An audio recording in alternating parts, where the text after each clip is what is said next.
Em nome do Pai, e do Filho, e do Espírito Santo. Amém.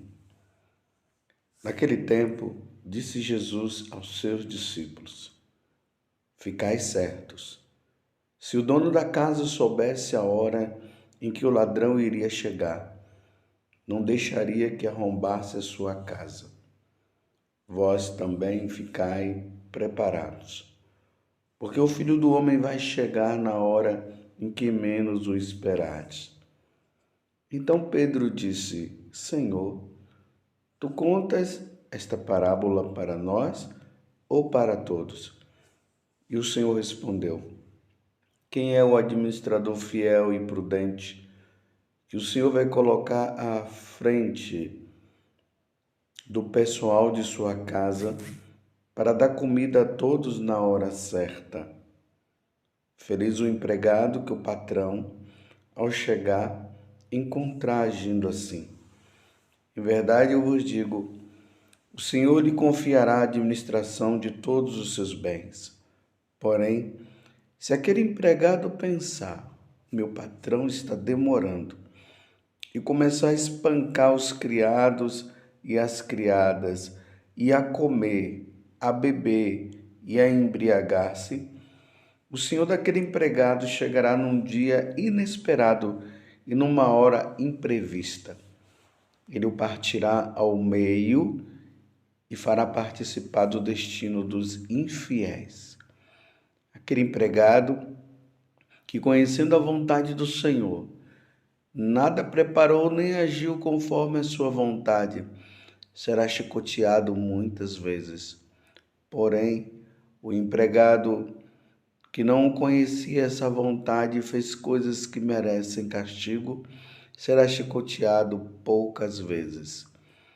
A quem muito foi dado, muito será pedido. A quem muito foi confiado, muito mais será exigido. Palavra da salvação. Glória a vós, Senhor. Meus irmãos e minhas irmãs, hoje é motivo de muita alegria para nós brasileiros, porque nós estamos comemorando a memória de Santo Antônio de Santana Galvão, um brasileiro que foi canonizado. O brasileiro Antônio de Santana Galvão nasceu em 1739, em Guaratinguetá, aqui no estado de São Paulo. Seu pai era Antônio Galvão de França. Ele era capitão-mor da província e terciário franciscano. Sua mãe era Isabel Leite de Barros, filha de fazendeiros de Pindamonhangaba. O casal teve 11 filhos. Que bênção! É importante aqui notar uma coisa, que muitas vezes quando os pais têm muitos filhos, tem sempre um ou outro.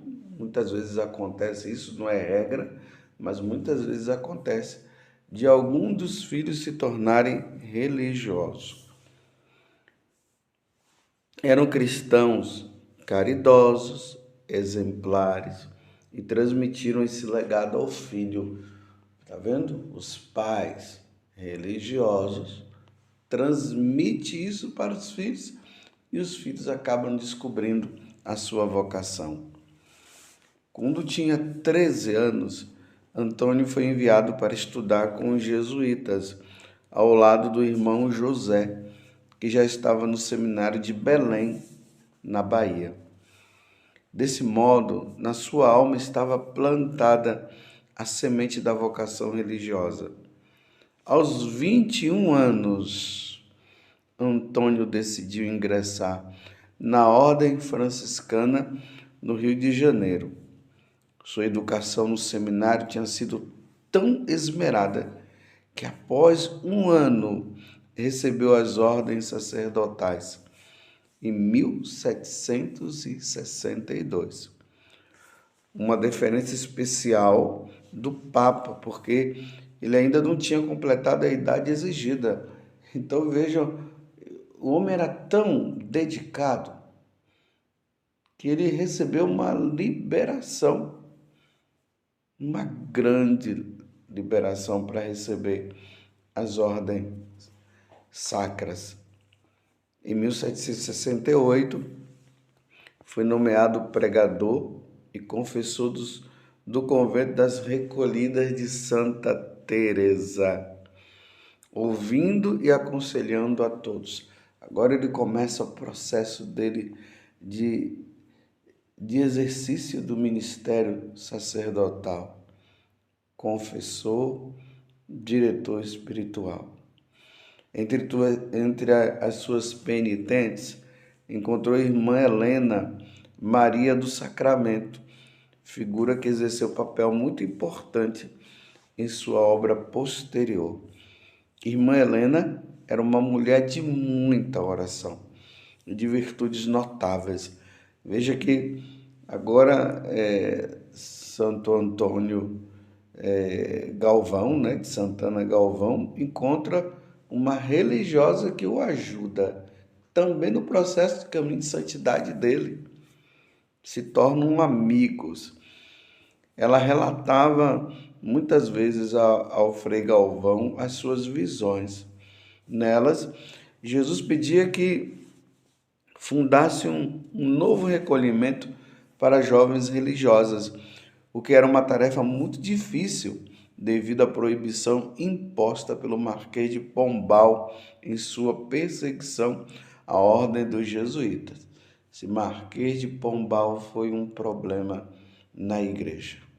Ele era de Portugal. Perseguiu os jesuítas por muitos e muitos anos, até chegar ao ponto até de os jesuítas serem retirados. Mas Deus é Deus, né?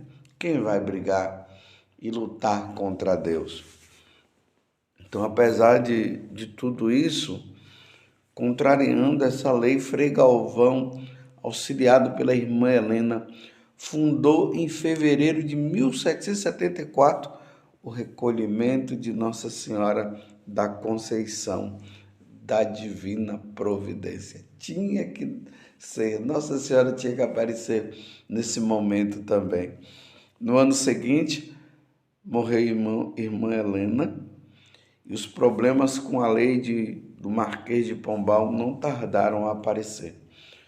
O convento foi fechado. Olha as lutas que o Frei Galvão teve que passar. O convento foi fechado, mas Frei Galvão manteve-se firme na decisão, mesmo desafiando a autoridade do Marquês. Finalmente, devido à pressão popular, porque o povo, graças a Deus, os católicos se reuniram e também lutaram por este convento. Então, devido a isso, o convento foi reaberto e o frei ficou livre para continuar o seu trabalho. Os seguintes 14 anos foram dedicados à construção e ampliação do convento e também de sua igreja, inaugurada em 1802. Quase um século depois dessa obra, ela tornou-se um grande patrimônio cultural da humanidade. Em 1811, a pedido do bispo de São Paulo, fundou o recolhimento de Santa Clara, em Sorocaba. Lá, permaneceu 11 meses para organizar a comunidade e dirigir os trabalhos da construção da casa. Nesse meio tempo, ele recebeu diversas nomeações, até de guardião do convento de São Francisco, em São Paulo. Com a saúde enfraquecida, recebeu autorização especial para residir no recolhimento da Luz. Durante sua última enfermidade, Frei Galvão foi morar num pequeno quarto, ajudado pelas religiosas, que lhe prestavam algum alívio e conforto. Ele faleceu com uma fama de santidade em 23 de dezembro de 1822. Frei Galvão, a pedido das religiosas e do povo, foi sepultado na Igreja do Recolhimento na Luz, que ele mesmo construiu. Não, a igreja do recolhimento da luz, que ele mesmo havia construído. Depois, o recolhimento do Frei Galvão tornou-se o conhecido Mosteiro da Luz, local de constantes peregrinações dos fiéis que pedem e agradecem graças por sua intercessão. Frei Galvão foi beatificado pelo Papa João Paulo II em 25 de outubro de 1998 e canonizado em 11 de maio de 2007 pelo Papa Bento XVI em São Paulo, aqui no Brasil. E aqui nós estamos diante de uma grande graça. Um brasileiro que soube viver o que o Evangelho de hoje está dizendo.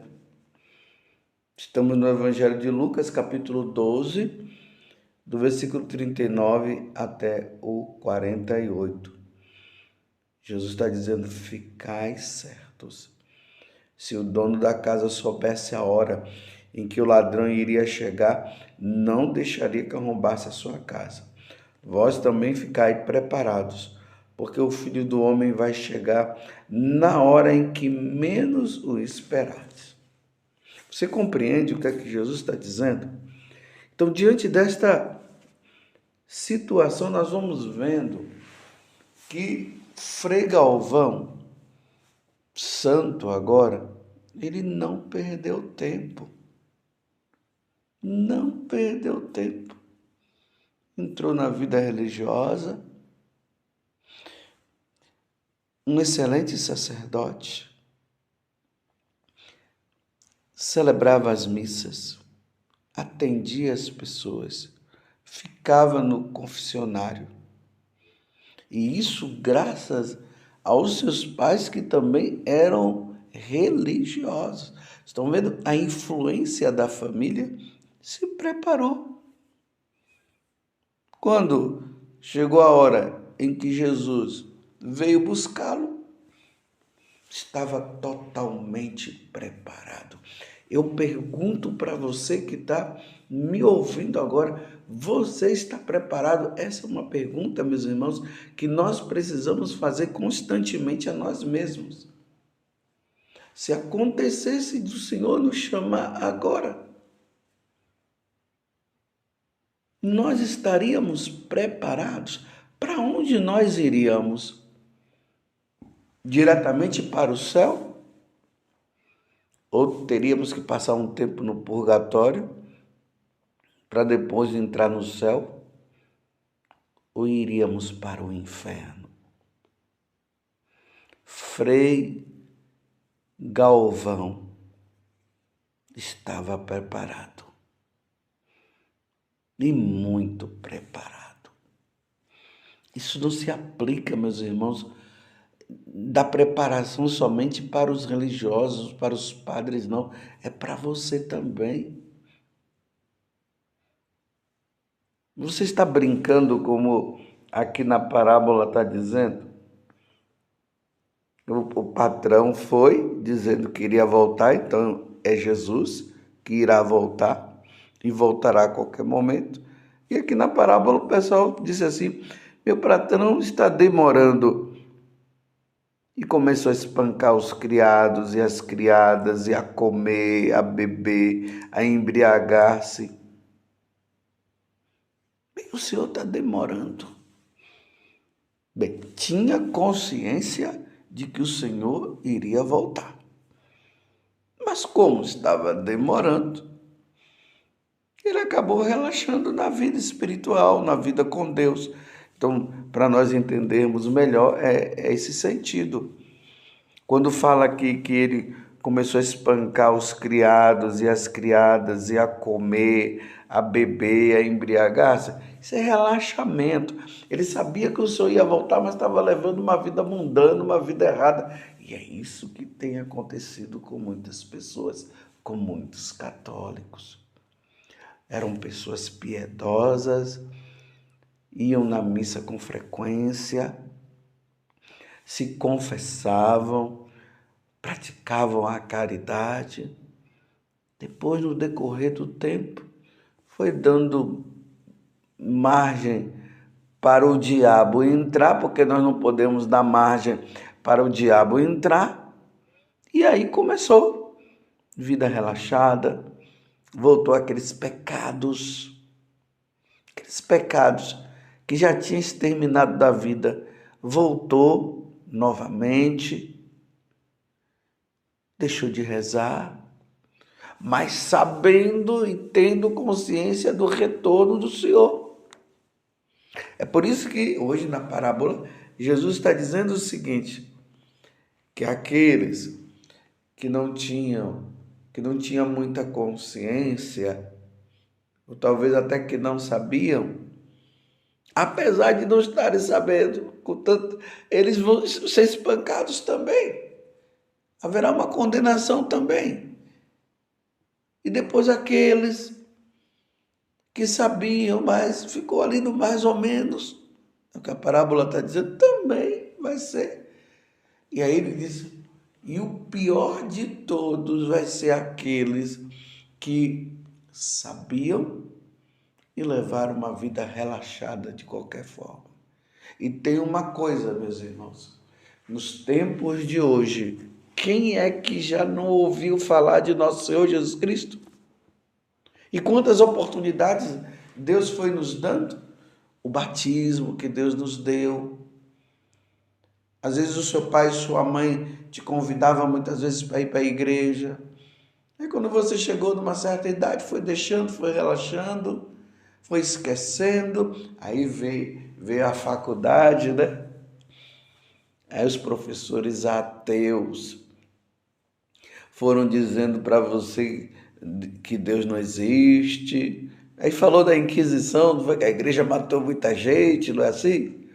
Que os padres se utilizam da palavra de Deus, ou seja, dos escritos do Evangelho, que para eles não tem nada a ver, para manter o povo cativo. Aí você foi acreditando, né? Aí você foi acreditando mais nas teorias marxistas, não foi assim? Lênin, aí os professores foram falando de revolução, de mudança, falou da burguesia, né? Que aqueles que estão acima são justamente aqueles que estão dominando, e a igreja é o ópio do povo, fica alienando as pessoas, e nós precisamos agora nos organizar numa revolução para derrubar a burguesia, porque a igreja é burguesa e aquela coisa toda, e você acabou acreditando nessa ideia. Aí você acabou acreditando que Jesus não existe, que é tudo conversa fiada. Mas passou a acreditar, né, nas teorias de Marx, de Lenin, de Nietzsche, de Hegel. Mas você já viu Marx alguma vez? Quer dizer, você nunca viu Marx, mas acredita na existência de Marx. Você nunca viu Jesus Cristo, mas agora está dizendo que Jesus não existe, que isso tudo é conversa. Pelo amor de Deus. Quando Jesus chegar, como é que vai ser? Então, você está firme agora, acreditando que Deus não existe, que a nossa vida é uma vida passageira, não é assim? Que precisamos aproveitar agora. Me desculpe eu dizer assim, você acabou se ferrando. Você aprendeu as coisas e agora você está dizendo que essas coisas é tudo balela, que é conversa fiada, então tá bom. Se você acredita nisso, se você chegou ao ponto de acreditar nessas coisas, ao ponto até agora de dizer que Deus não existe, eu vou continuar firme na minha fé. E estou dizendo para você, nós veremos se Jesus voltará ou não. Você está entendendo? E tem uma coisa. Pode ser que Jesus não venha agora na sua glória, mas ele estará vindo todos os dias. Você está vendo que as pessoas que estão ao seu redor estão morrendo? Quantas pessoas aí da sua família já morreu, hein? Quantos amigos seus já foram? E até aqueles professores que ensinaram dizendo que Deus não existe e tudo mais, e que já foram para onde? Ah, você está dizendo que morrer acabou, porque é o que eles disseram, né? Então, eles morreram e acabou. Eles não têm uma alma que é eterna, não, né? Tá certo. Tá certo, não tá errado, é lamentável, mas quero dizer para você, ao morrer, nós veremos se Deus existe ou não. Mas eu vou me empenhar numa vida de santidade como o Frei Galvão, ele fez, viveu. Você acredita que depois de ele ter feito tudo isso e ter vivido todas essas coisas, o Santo Antônio de Santana Galvão, ele morreu e acabou? Não, ele está no céu. Ele está no céu. Ele ganhou a salvação. E aí, você vai voltar para Deus ou não vai? Vai ficar levando essa vida aí de pecado, que muitas vezes a consciência fica até pesando? Uma coisa é certa: o Senhor virá e não tardará. Que Santo Antônio de Santana Galvão interceda por nós. Por todas aquelas pessoas, imagine no tempo dele, que ele atendeu confissão, que ele orientou, e essas pessoas também se santificaram. E peçamos a Nossa Senhora, que Nossa Senhora nos ajude para sermos santos.